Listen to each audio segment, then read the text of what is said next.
വിശുദ്ധ മാർക്കോസ് എഴുതിയ സുവിശേഷം അധ്യായം 8 27 മുതൽ 38 വരെയുള്ള തിരുവചനങ്ങൾ. യേശുവും ശിഷ്യന്മാരും കേസറിയ ഫിലിപ്പിയിലെ ഗ്രാമങ്ങളിലേക്ക് പുറപ്പെട്ടു. വഴിമധ്യേ അവൻ ശിഷ്യന്മാരോട് ചോദിച്ചു, ഞാൻ ആരെന്നാണ് ആളുകൾ പറയുന്നത്?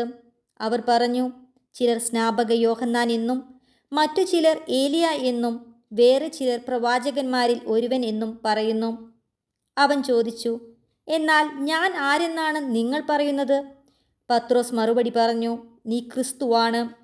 തന്നെക്കുറിച്ച് ആരോടും പറയരുതെന്ന് അവൻ അവരോട് കൽപ്പിച്ചു. മനുഷ്യപുത്രൻ വളരെയേറെ സഹിക്കുകയും ജനപ്രമാണികൾ, പ്രധാന പുരോഹിതന്മാർ, നിയമജ്ഞർ എന്നിവരാൽ തിരസ്കരിക്കപ്പെടുകയും വധിക്കപ്പെടുകയും 3 ദിവസങ്ങൾക്ക് ശേഷം ഉയർത്തെഴുന്നേൽക്കുകയും ചെയ്യേണ്ടിയിരിക്കുന്നുവെന്ന് അവൻ അവരെ പഠിപ്പിക്കാൻ തുടങ്ങി. അവൻ ഇക്കാര്യം തുറന്നു പറഞ്ഞു. അപ്പോൾ പത്രോസ് അവനെ മാറ്റി നിർത്തിക്കൊണ്ട് തടസ്സം പറയാൻ തുടങ്ങി. യേശു പിന്തിരിഞ്ഞു നോക്കിയപ്പോൾ ശിഷ്യന്മാർ നിൽക്കുന്നത് കണ്ട് പത്രോസിനെ ശാസിച്ചുകൊണ്ട് പറഞ്ഞു, സാത്താനെ, നീ എൻ്റെ മുമ്പിൽ നിന്ന് പോകൂ. നിന്റെ ചിന്ത ദൈവികമല്ല, മാനുഷികമാണ്.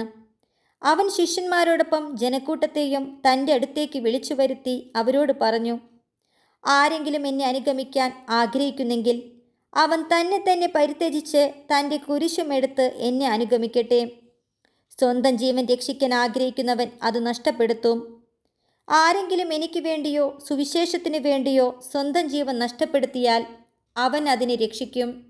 ഒരുവൻ ലോകം മുഴുവൻ നേടിയാലും തൻ്റെ ആത്മാവിനെ നഷ്ടപ്പെടുത്തിയാൽ അതുകൊണ്ട് അവന് എന്തു പ്രയോജനം? മനുഷ്യൻ സ്വന്തം ആത്മാവിന് പകരമായി എന്തു കൊടുക്കും? പാപം നിറഞ്ഞതും അവിശ്വസ്തവുമായ ഈ തലമുറയിൽ എന്നെക്കുറിച്ചോ എൻ്റെ വചനങ്ങളെക്കുറിച്ചോ ലജ്ജിക്കുന്നവനെപ്പറ്റി മനുഷ്യപുത്രനും തൻ്റെ പിതാവിൻ്റെ മഹത്വത്തിൽ പരിശുദ്ധ ദൂതന്മാരോട് കൂടി വരുമ്പോൾ ലജ്ജിക്കും. അധ്യായം 9 1 മുതൽ 13 വരെയുള്ള തിരുവചനങ്ങൾ.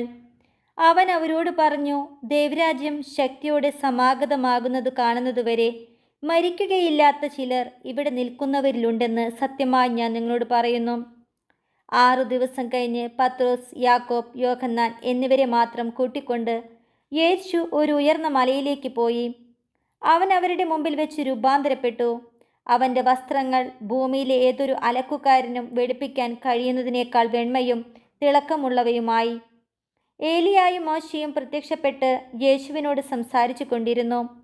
അപ്പോൾ പത്രോസ് യേശുവിനോട് പറഞ്ഞു, ഗുരു, നാം ഇവിടെയായിരിക്കുന്നത് നല്ലതാണ്.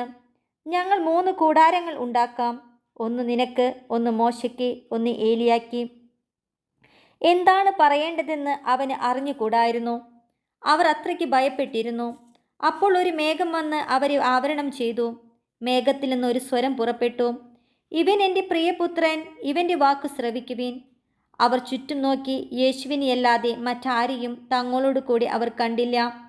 അവർ കണ്ട കാര്യങ്ങൾ മനുഷ്യപുത്രൻ മരിച്ചവരിൽ നിന്ന് ഉയർക്കുന്നതുവരെ ആരോടും പറയരുതെന്ന് മലയിൽ നിന്നിറങ്ങിപ്പോരുമ്പോൾ അവൻ അവരോട് കൽപ്പിച്ചു. മരിച്ചവരിൽ നിന്ന് ഉയർക്കുകയെന്നത് എന്താണെന്ന് ചിന്തിച്ചുകൊണ്ട് അവർ ഈ വചനം രഹസ്യമായി സൂക്ഷിച്ചു. അവർ അവനോട് ചോദിച്ചു, ഏലിയ ആദ്യം വരണമെന്ന് നിയമജ്ഞർ പറയുന്നത് എന്തുകൊണ്ടാണ്? അവൻ പറഞ്ഞു, ഏലിയ ആദ്യമേ വന്ന് എല്ലാം പുനഃസ്ഥാപിക്കും.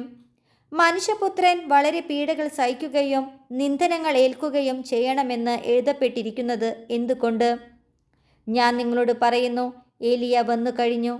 അവനെക്കുറിച്ച് എഴുതപ്പെട്ടിരിക്കുന്നത് പോലെ തന്നെ തങ്ങൾക്കിഷ്ടമുള്ളതെല്ലാം അവർ അവനോട് ചെയ്തു.